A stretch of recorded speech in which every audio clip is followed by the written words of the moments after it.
వరుస విజయాలతో అహంకారానికి పోవద్దు, ప్రజా సంక్షేమాన్ని అస్సలు మరవద్దు. అంతర్జాతీయ సమీకరణాలు మారుతున్నాయి. ప్రపంచ వేదికపై భారత్కు మెండుగా అవకాశాలు.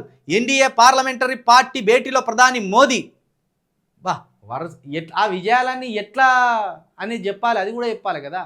వరుస విజయాలు వస్తున్నాయి, ఆ విజయాలను ఎట్లా సాధిస్తున్నాడు? వరుస విజయాలు అక్రమంగా సాధిస్తున్నామని చెప్పు, అన్యాయంగా సాధిస్తున్నామని చెప్పు, మత పిచ్చిలో వేసి ప్రజలను గంధర్వ గోళానికి గురి చేసి ఆ విజయాలను సాధిస్తున్నామని కూడా చెప్పు.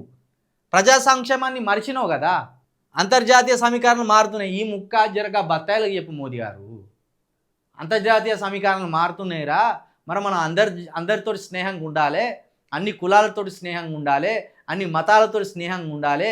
ఒక దేశం మనం సత్సంబంధాలు కలుపుకొని పోతేనే ఈ 140 కోట్ల మంది ప్రజలకు 3 పూటల తిండి అందుతుంది రా అయ్యా.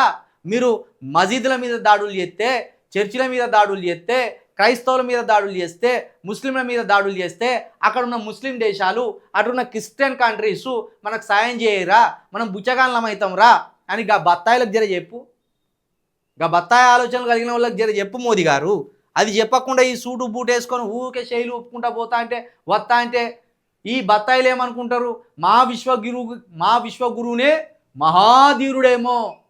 మహావీరుడేమో మావోని ముందటనే అందరు సాగిల పడతారేమో అనుకుంటారు. కానీ మనోడే అందరితోటి అయ్యా జర ఒప్పందాలు కుదుర్చుకోర్రి, మా భాగవతాలు బయట పెట్టకుర్రి అని ఆయన మాట్లాడుకుంటాను.